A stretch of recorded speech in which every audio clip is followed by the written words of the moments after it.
Welcome back. आप देख रहे हैं इवनिंग लाइव शो। दोस्तों, कहते हैं कि a picture says more than 1000 words, और सच ही तो है। शब्दों के ताने बाने से बुनी गई तस्वीर से लगाए अंदाजे से कुछ बेहतर ही होती है उस विषय की खास तस्वीर। जी हाँ, and if we say that books are our windows to the world, then we can say that photographs are the doorway to this world. तस्वीरों के जरिए न केवल हम अपने आसपास की दुनिया के बारे में जान पाते हैं, बल्कि अपने से दूर की दुनिया जिसको हमने कभी देखा भी ना हो उसके बारे में भी जानकारी प्राप्त कर सकते हैं। बस जरूरत होती है तो एक नजरिए की, और ऐसा ही नजरिया रखते हैं हमारे अगले मेहमान mister Naresh Sharma. Naresh ji, welcome to our show. Naresh ji, आप you are a senior photographer, एक लीडिंग न्यूज़ डेली के साथ आप एक सीनियर फोटोग्राफर हैं, और आप पिछले 23 वर्षों से, बल्कि 20 से भी ज़्यादा वर्षों से, 23-24 वर्षों से आप एक प्रोफेशनल फोटोग्राफी के फील्ड में हैं। सबसे पहले तो मैं आपसे इस न्यूज़ फोटोग्राफी जो जिससे आप जुड़े हुए हैं, जो क्षेत्र है आपका, उसी के बारे में पूछना चाहूँगा। उसके बारे में हमें कुछ बताएं, अपने विषय के बारे में। न्यूज़ फोटोग्राफी एक ऐसी जगह है जहाँ पर हम अलग अलग वैरायटीज पिक्चर्स की हमें मिलती हैं, अलग अलग जगह ऐसी जगह जाना मिलता है जहाँ इनफैक्ट इस वक्त हम स्क्रीन पर भी एक ऐसा ही फोटोग्राफ देख सकते हैं। हाँ, देखिए ये जो पिक्चर्स है ये अभी 37 इयर्स बाद आदमी की डेड बॉडी मिली थी, उसकी मदर का ये पिक्चर है। वो अपने बेटे के ख्याल में है। अच्छा। ये अभी हमने RS-पुरा में शूट किया था। जी। आप बता रहे थे हमें कि अलग अलग जगह जाना पड़ता है। काफी जगह हमें जाकर ऐसी ऐसी वैरायटीज, ऐसी ऐसी चीजें देखने को मिलती हैं जो न्यूज में ही मिलती हैं। जी। और हम घर बैठ के या कहीं भी घूम के इतना ट्रैवल करके नहीं ढूंढ सकते जो जैसे ये बॉर्डर की फोटोग्राफ अभी दिखाई गई थी। हाँ, बॉर्डर्स की है, जवान की है।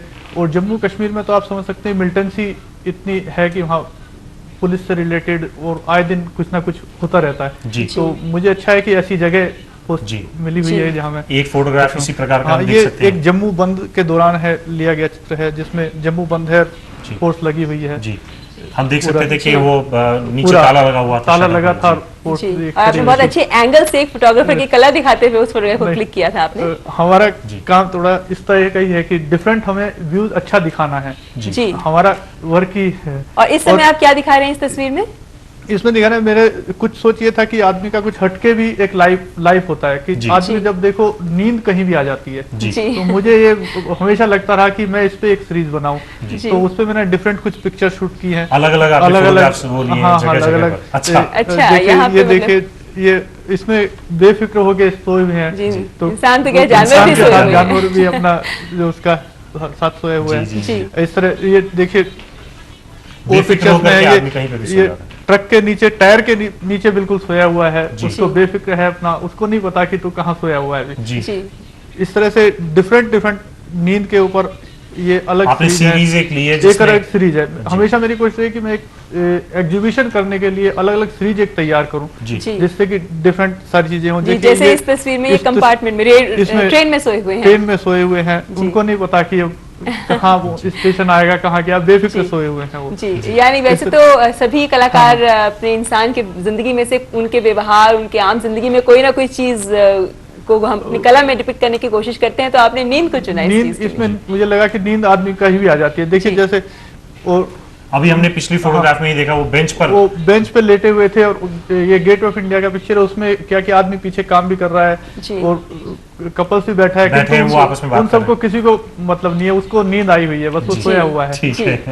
और नेचर एक ऐसी चीज है जो हर कलाकार को बहुत प्रभावित करती है, और आपकी तस्वीर में भी जैसे हम देख रहे हैं, नेचर तो मेरा एक दिली लगाव है। नेचर पे मैं शुरू से, जब से फोटोग्राफी में हूँ तब से मुझे नेचर से लगाव है, और डिफरेंट मैं घूमता रहा हूँ। और वो घूमने के लिए ही मैंने न्यूज़पेपर ज्वाइन किया। न्यूज़पेपर से ही मुझे अलग अलग ऐसी ऐसी जगह जाने को मिलता है जहाँ आदमी नहीं सोच सकता। अभी जो नेचर की पहले देखिए अलग अलग नजरिए से देख सकते हैं। जैसे ही मुझे मिला, मैंने कैमरे से उसे कैच करने से हिचकिचाहट नहीं हुई मेरे अंदर। मैंने जल्दी से जल्दी उसको जितनी अधिक से अधिक मैं कैच कर सकता था किया। जी। अभी हमने आपकी नेचर पर आपने जो फोटोग्राफ्स ली हुई थी, वो भी हमने अभी मैं पीछे ले गया था, तो लेह के अंदर भी मैंने न्यूज के साथ साथ वहाँ के लोकल लैंडस्केप भी शूट किए। उसमें आप पैनोरामिक इफेक्ट देखेंगे कि ये कुछ खास किस्म की फोटोग्राफ है। मैं इसी के विषय में आपसे पूछना चाहता था कि ये क्या चीज है, ये इतनी लंबी फोटोग्राफ कैसे है? ये डिफरेंट, अब टेक्नोलॉजी बहुत एडवांस हो गई है। जब से कंप्यूटर आया तो मैंने कंप्यूटर को एज ए टूल इस्तेमाल किया है अपनी फोटोग्राफी में।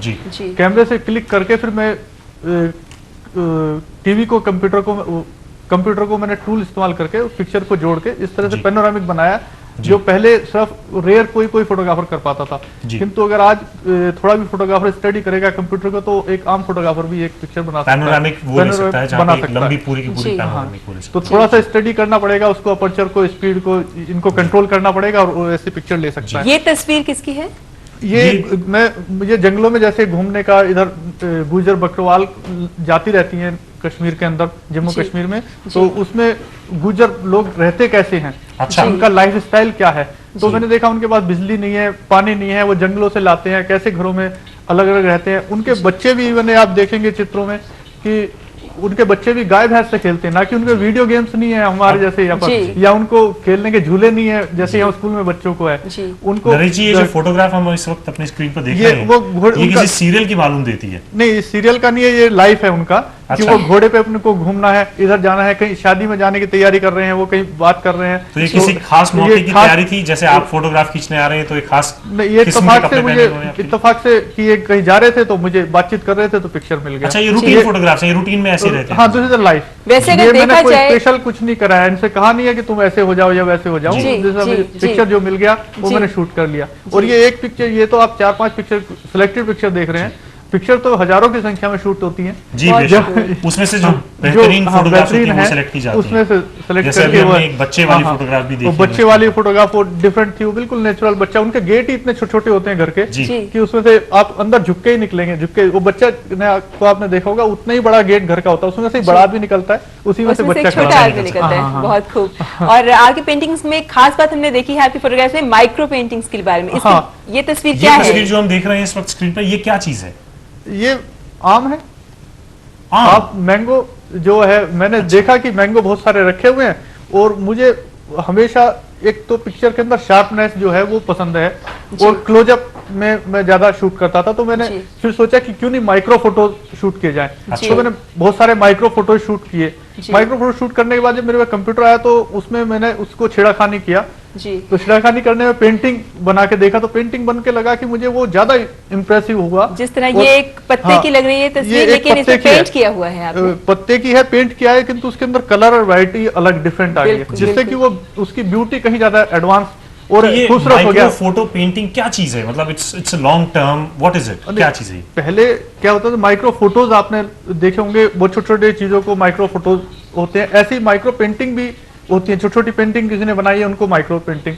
मैंने क्या किया कि छोटी छोटी फोटो चीजों की, नेचर की जो कलरफुल चीजें हैं, फूल है, पत्ती है, अधिकतर फल, फूल, पत्ती, उन्हीं को मैंने चुना है। जैसे अलग कुछ नहीं है। फूल को लिया है। ये कैक्टस की एक पेड़ है। अच्छा। और डिफरेंट अभी ये देखेंगे आप, इसमें ये आपको अभी नहीं पता लग रहा होगा, इसके अंदर ये मैं बताता हूँ, ये भुट्टा है। भुट्टे के ऊपर जो बाल निकले हुए हैं वो है, जो रेड भुट्टा थोड़ा पक जाता है, रेड कलर के हो गए हैं। उसको मैंने शूट माइक्रो लेंस से शूट करने के बाद उसको फोटोशॉप में जाके उसका पेंट किया। अच्छा, तो आप इनको नजदीकी उससे एंगल से लेकर के माइक्रो करके और उसके बाद उसमें फोटोशॉप में जाके कलर्स भर देते हैं।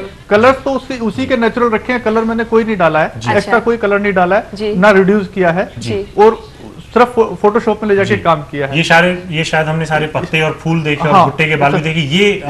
ये पत्ते पानी की बूंदें दिख रही हैं। पानी की बूंद है, बहुत खूब, जो ये खूबसूरत लग रही है, जो बहुत क्लोज से लिया है उसको। वो इतनी क्लोज से आमतौर पे कोई देखता नहीं है, मैं जहाँ तक सोचता हूँ। नरेश जी, आप बहुत जल्द अपनी एक सोलो फोटो एग्जीबिशन का भी आयोजन करने वाले हैं। और हम आपसे बस जाते जाते जल्दी से पूछना चाहेंगे उस सोलो एग्जीबिशन के बारे में, आप अगर हमें कुछ संक्षेप में बता सकें। ये एक सोलो एग्जीबिशन मेरी पहली सोलो एग्जीबिशन है जी, जो अभी दिल्ली में यहाँ लगेगी। और इसमें अंदर मैंने माइक्रो फोटो पेंटिंग ही बनाई है, जो आज तक की अभी तक लोगों ने पेंटिंग बड़ी बड़ी देखी है, और कंसेप्ट ये चेंज हो जिससे कि दुनिया में देखे लोग कि ऐसी पेंटिंग्स भी होती हैं, केवल फोटो ही नहीं है, वो पेंटिंग है जिससे कि हर घर में भी वो लग सकती है, खूबसूरत है। और आप देखेंगे एक अच्छी पेंटिंग है, और एक मेरी कोशिश है कि मैं रोज से अच्छा काम करूं और वर्ल्ड में कुछ नाम लगाऊं। इंडिया में नहीं, वर्ल्ड में नाम कमाने का मेरा इच्छा है। हम आशा करते हैं कि आप अपने इस प्रयास में बिल्कुल सफल होंगे, और आपकी हमारी शुभकामनाएं आपके साथ हैं। Thank you so much for being with us on this show. Thank you.